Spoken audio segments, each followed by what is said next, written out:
ఈటీల పేరుతో బెజవాడ నగరంలో రెడ్డమ్మ పేదలనెత్తిన శటకోపం పెట్టింది. విశ్వాసం నమ్మకమే పెట్టుబడిగా పెట్టి 2 కోట్ల మేరకు చీట్లు నడిపి చివరకు అందరినీ ముంచి అదృశ్యమైంది. అయితే ఆమెకు బడాబాబుల అండదండలుండడంతో బాధితులు ఆందోళనకు దిగారు.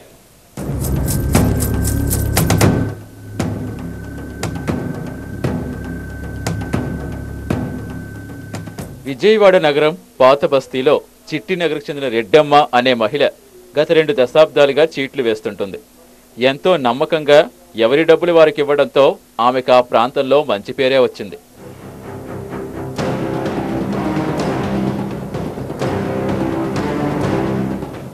దీంతో 10,000 నుంచి ప్రారంభమైన చీట్ల వ్యవహారం లక్షలు 10 లక్షలకు చేరుకుంది. చుట్టుపక్కల వ్యాపారులు కూడా చీట్లు వేయటం ప్రారంభించారు. పెద్ద ఎత్తున డబ్బు చేరడంతో ఆమెకు దురుద్దేశం ప్రారంభమైంది. మరోపక్క పిల్లలు కూడా వ్యసనాలకు అలవాటు కావడంతో ఆ డబ్బు దుర్వినియోగం చేయటం ప్రారంభించారు.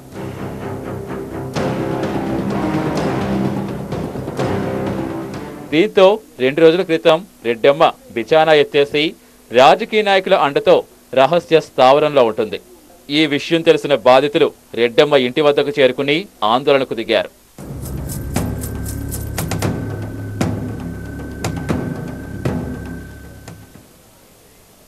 నమ్మించి మోసం చేసిన దగాకోరును అరెస్ట్ చేసి తమకు న్యాయం చేయమని అంటే బెజవాడ పోలీసులు బాధితులపై కేసులు పెట్టి పోలీస్ స్టేషన్లో పెట్టి వేధిస్తున్నారు. రెక్కల కష్టం మొత్తాన్ని చీటీల పేరుతో దోచుకుపోయిన రెడ్డమ్మకు అండగా నిలబడుతున్నారు. 2 కోట్లకు శటకోపం పెట్టి ఆ పైన ఐపీ పెట్టి చట్టపరమైన రక్షణ పొంది నమ్మిన వారిని వంచేందుకు రంగం సిద్ధం చేసుకుంటోందని బాధితులు లబోదిబోమంటున్నారు. దీనిపై మరింత సమాచారం మా ప్రతినిధి సుబ్బారావు అందిస్తారు.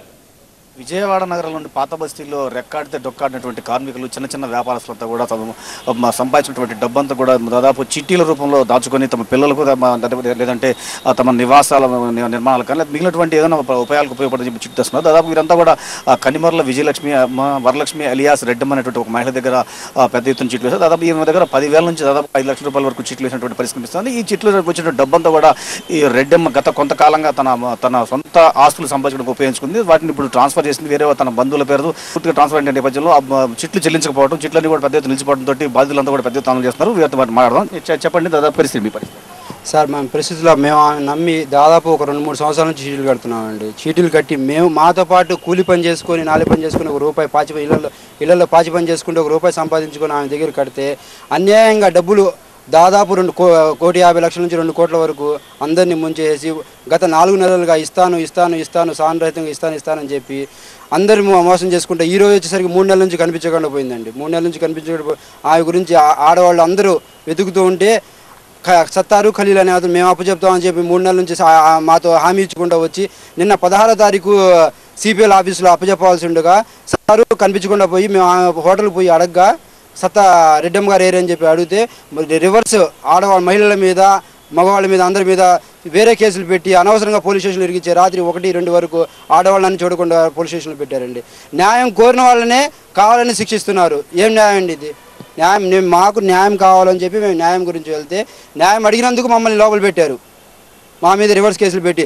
అది కాక ఇప్పుడు ఆమె ఏమంటుంది, పోలీస్ స్టేషన్లో ఆమెతో మాట్లాడగా మేము మీ బయటికి వచ్చి ఎవరికి ₹1 ఇవ్వాల్సిన అవసరం లేదు, ఇచ్చే పని లేదు, నేను ఐపీ పెడుతున్నాను అని చెప్తుంది. ఆమెకు సంబంధించిన ఆస్తులు 4 ఇళ్ళు వరకు ఉన్నాయండి. రాజరాజపేటలో 4 ఇళ్ళు, 3 కార్లు, 2 ఆటోలు, హోటళ్ళు అన్నీ ఉన్నాయి, ఆస్తులు ఉన్నాయి కానీ వేరే పేర్ల మీద 2-3 నెలల నుంచి వీళ్ళు టైం తీసుకొని ఈ 2-3 నెలల నుంచి వేరే ఖలీల్ గారి పేరు సత్తార పేరు మీద ఆస్తులు ట్రాన్స్ఫర్ చేసి ఐపీ పెట్టాలని పొజిషన్ ఉంది. మేము ఇప్పుడు సబ్ కలెక్టర్ ఆఫీస్కి వచ్చిన ఉద్దేశం ఏంటంటే మేడం గారిని రిక్వెస్ట్ చేసుకొని మేడం ఆ ఆస్తులు వేరే వాళ్ళ పేరు మీదకి ఎవరి పేరు మీద ట్రాన్స్ఫర్ అవ్వకుండా కాపాడి ప్రజలని ఆ ఆస్తులు మీ సమక్షంలో మీరు తీసుకొని వచ్చే వాళ్ళకి రావాల్సిన ₹1 వాళ్ళకి న్యాయంగా చేరవలసిందిగా కోరడానికి మేము ఇక్కడ సబ్ కలెక్టర్ గారి అర్జీ పెట్టడానికి వచ్చాము. మీరు ఎంత చిట్లు వేసారు, అసలు ఎంత అమౌంట్?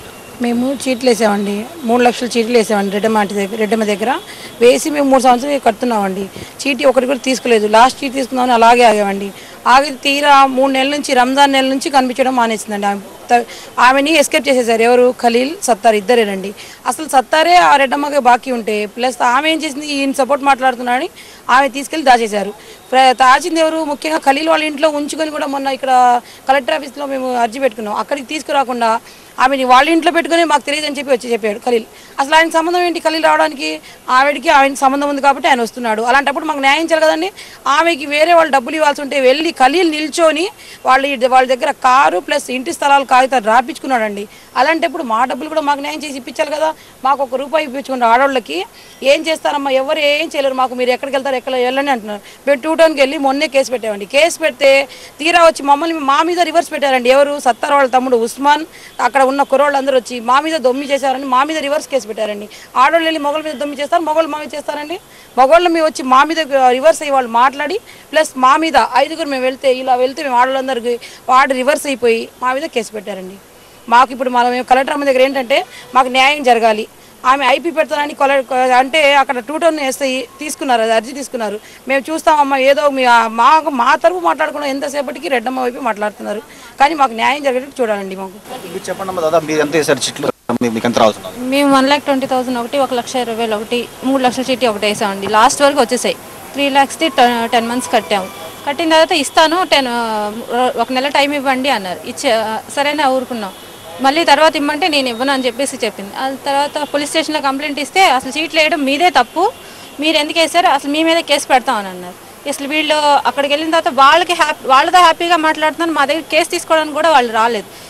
ఇక్కడ పని అవ్వట్లేదు అని చెప్పి మేము సిపి ఆఫీస్లో కంప్లైంట్ పెడితే మాకు PLCFకి రాశారండి. ఇక్కడ తీసుకొస్తానని మాది పూచి అని చెప్పి ఆ సత్తారు 3 వాయిదాల నుండి సత్తారేమో నేను తీసుకొస్తానని చెప్పి తీసుకురావట్లేదండి. మొన్న ఒకసారి 1 వాయిదాకేమో నాకు జ్వరం వచ్చింది, నేను రాలేదని చెప్తే వీళ్ళు బలవంతంగా ఫోన్ చేస్తే వచ్చాడండి. వచ్చి నేను తీసుకొస్తానని నాది హామీ, నేను తీసుకురాకపోతే మీరే శిక్ష విధించినా మేము భరిస్తామని చెప్పి లెటర్ రాశారండి. ఇక్కడ లెటర్ కూడా ఉంది PLCF ఆఫీస్లో. కానీ తీసుకురాలేదు. నెక్స్ట్ టైం ఏమో ఖలీల్ వచ్చాడు కానీ వాళ్ళు రాలేదు. వాళ్ళ దగ్గరే వాళ్ళ ఇంట్లోనే ఉంచుకొని ఇక్కడ ఏదైనా సీరియస్ అయితే వాళ్ళని తీసుకొద్దామని చెప్పి ఒకసారి ఒకళ్ళు వస్తే నెక్స్ట్ టైం ఇంకొకళ్ళు వస్తున్నారు. వీళ్ళు వచ్చి మేము చెయ్యం, నేను తీసుకురాలేనండి, ఆమె ఎవరో నాకు తెలియదు అంటుంది. ఆయన దగ్గరే ఉంచుకొని ఆమె ఎవరో నాకు తెలియదు అని చెప్తుందండి. మాకు ఏంటంటే అంటే మీరు బాధితులు నష్టపోయారు, నిజంగా మీరు డబ్బు నష్టపోయారు కదా, పోలీసులు మీకు ఎటువంటి సహాయం చేసే పరిస్థితి మిమ్మల్ని మాకేం చేయలేదు సార్, మాకేం న్యాయంగా ఏం చేయలేదు. మామూలుగా మేము అడగడానికి వెళ్తేనే మమ్మల్ని అక్కడ వాళ్ళు దౌర్జన్యంగా మా మీద కేసు పెట్టారు సార్. మేము న్యాయం కోసం అక్కడికి వెళ్తే ఏంటమ్మా మీరే వెళ్ళి అన్ని పగలు కొట్టారని ఆయన చేశారంట అంటే మేము అన్నామంటే మేము న్యాయం కోసం వెళ్ళాము, CLPకి రాశారు. అక్కడి నుంచి మేము రెడ్డమ్మ ఎక్కడుందని అడగడానికి వెళ్తే వాళ్ళు మమ్మల్ని అన్నారు మీకేంటి సమాధానం చెప్పేది, మీకు చెప్పే అవసరం మాకు లేదు అసలుకి ఏంటి మీకు చెప్పేదని చెప్పేసి మా మీద దౌర్జన్యం చేశారండి. మేము అందరూ ఆడవాళ్ళం అక్కడ నిలబడి రెడ్డమ్మ కావాలి, మాకు రెడ్డమ్మ కనపడాలి, మాకు న్యాయం చేయండి అని మేము అడిగాం సార్. మాకు చేసినందుకు ఎదురు మా మీద కేసు పెట్టారు సార్. మాకు మీడియా దగ్గరికి వెళ్తే మీడియా వాళ్ళే తెలుస్తారు, మీరు అక్కడికి వెళ్ళి తెలుసుకోండి అని CI ఆఫీస్ అక్కడ పోలీస్ స్టేషన్లో వాళ్ళు అంటున్నారండి. పోలీసులు అక్కడ తెలుసుకోండి, వాళ్ళు CPI నాయకులు అండి, ఖలీల్ వాళ్ళందరూ వాళ్ళ నాయకులుగా ప్రచారిస్తూ వాళ్ళందరూ మా మాట కానీ వాళ్ళ మాట లేదు, మాకు సపోర్ట్ లేదండి. అది మీకు దాదాపుగా మీకు ఎంత రావాల్సి ఉంటుంది డబ్బులు? 3 లక్షలు అండి, 3,10,000 సార్. అసలే కట్టినయే సార్, మేము కట్టినయే ఇమ్మన్నాం సార్. అది 3,10,000 ఇవ్వాలి. ఆస్తులు ఏమైనా ఉన్నాయమ్మా? 3 ఇళ్ళు ఉన్నాయా సార్, 3 కార్లు, 2 ఆటోలు, ½ కేజీ బంగారం, కేజీ బంగారం నాకు ఉంది సార్. వాళ్ళ ఊర్లో కూడా సంపాదించుకుంది సార్, అక్కడ ఎక్కడి నుంచి తీసుకెళ్ళి అక్కడ అదంతా మా పజల డబ్బే సార్. చెప్పండి మీకు ఎంత రావాల్సి ఉంటుంది? మాకు ₹1,00,000 రావాలండి. ఇస్తానని చెప్పేసి అలాగే లేట్ చేసుకొచ్చింది. ఇవ్వమ్మా అంటే ఇస్తానంటుంది. కానీ మేము సిబి వాళ్ళ దగ్గరికి వెళ్ళాము, సిబి దగ్గరికి వెళ్ళాము, CA దగ్గరికి వెళ్ళాము, అందరి దగ్గరికి వెళ్ళాము, ఎక్కడ న్యాయం జరగలేదండి. మరి లేదండి, చీటీలు వేసాం, చీటీ డబ్బులు రావాలి, మొత్తం చీటీ డబ్బులేనండి, మేము వడ్డీకి ఇవ్వలేదు. లైసెన్స్ ఉందండి, మాకు లైసెన్స్ తెచ్చుకున్నాను, వేయండి మీకేం భయం లేదు, నేను తెలిసిన దాన్నే కదా, నాకు 3 ఇళ్ళు ఉన్నాయి, నేను ఎక్కడికి వెళ్ళిపోతాను అని నమ్మకంగా వేయించుకుందండి. 15 సంవత్సరాలు ఏమోనండి, 15 సంవత్సరాలు 20 సంవత్సరాల నుంచి ఉందండి, 25 సంవత్సరాలు అయ్యిందండి వచ్చి. ఒక రేట్లో ఉంటున్నామండి, వాళ్ళు మేము ఒక చోటే ఉంటాం. దాదాపుగా 25-20 ఏళ్ళ నుంచి ఉన్నటువంటి ఆ ప్రాంతంలో ఉన్నటువంటి రెడ్డమ్మ స్థానికంగా ఉన్నటువంటి అందరినీ కూడా పెద్ద ఎత్తున నమ్మించింది. దాదాపుగా ₹2 కోట్ల మేరకు చిట్లు వేసింది. అదేవిధంగా కొంతమంది దగ్గర కూడా అధిక వడ్డీ ఇస్తా అని చెప్పేసి, దాదాపు అధిక వడ్డీ కూడా ఇస్తామని చెప్పేసి చెప్పింది. ఏదైతే రెడ్డమ్మ ఉందో, రెడ్డమ్మ మనసు దాదాపు ₹2-3 కోట్ల డబ్బు తన దగ్గర పోగు కావడంతో మనసు యొక్క ఆ డబ్బు పైనటువంటి మారిపోయినటువంటి పరిస్థితి నేపథ్యంలో ఎవరైతే ఇలా చిట్టుదారులు ఉన్నారో వారందరినీ కూడా మోసం చేసే ఉద్దేశంతో ముందస్తుగానే ఒక పక్కా ప్రణాళికతోటి దాదాపుగా 4-5 నెలల నుంచి తన పేరు ఉన్నటువంటి ఆస్తులన్నీ కూడా తన సన్నిహితులు, తన బంధువుల పేర్లతో బదిలించడం అదేవిధంగా రిజిస్ట్రేషన్లు మార్పించి పద్ధతి చేసింది. అయితే ఎంత జరుగుతున్న నేపథ్యంలో బాధితులు ముందుగానే మేల్కొని రెడ్డమ్మని పైన ఒత్తిడి తీసుకొచ్చారు. అయితే అదే సమయంలో పోలీసులు కూడా ఫిర్యాదు చేశారు. అయితే పోలీసులు మాత్రం స్పందించడం నేపథ్యంలో విజయవాడ సబ్ కలెక్టర్ అయినటువంటి పిఎల్సి దాంట్లో కంప్లైంట్ ఇవ్వడంతో ఇక్కడ రెవెన్యూ అధికారులు కూడా ప్రత్యేకంగా బాధితులతో పాటుగా అవతల రెడ్డమ్మ తరపున కొంతమంది పిలిపించి మాట్లాడడం జరిగింది. ఆ మాట్లాడిన నేపథ్యంలో మధ్యవర్తులు కొంతమంది ముందుకు వచ్చి రెడ్డమ్మని తీసుకొచ్చి మేము సబ్మిట్ చేస్తాం, అదేవిధంగా డబ్బులన్నీ ఇప్పిస్తామని చెప్పారు. అయితే ఆ తర్వాత పూర్తిగా ప్లేట్ ఫిరాయించి రెడ్డమ్మతోటి ఐపీ ఏదైతే ఉందో ఐపీ దాఖలు చేయించేందుకు ఒక న్యాయపరమైనటువంటి ఒక లొసుగుని అవకాశంగా తీసుకొని ఈ బాధితులందరినీ కూడా మోసం చేసిన పెద్ద ఎత్తున జరిగింది. ఈ నేపథ్యంలో బాధితులందరూ కూడా పెద్ద ఎత్తున చేస్తారు. తమకు పోలీసులు ఏదైతే విజయవాడ నగరం ఉందో విజయవాడ నగరం ఉన్నటువంటి పోలీసులు దాదాపు ఎస్ఐ స్థాయి నుంచి పోలీస్ కమిషనర్ స్థాయి వరకు కూడా తాము ఫిర్యాదు చేశాం. ఫిర్యాదు చేసినప్పుడు కూడా బాధితులైనటువంటి తమకు న్యాయం చేయాల్సింది పోయి బాధితులైనటువంటి తమనే పోలీస్ స్టేషన్లో పెట్టడం, తమ పైన కేసులు నమోదు చేయడం, వీటన్నిటి కూడా పెద్ద ఎత్తున ఆందోళన పరిష్కరిస్తూ ఉంది. ఇది బెజవాడ నగరంలో రెడ్డమ్మ మోసం పరిస్థితి. Out studio.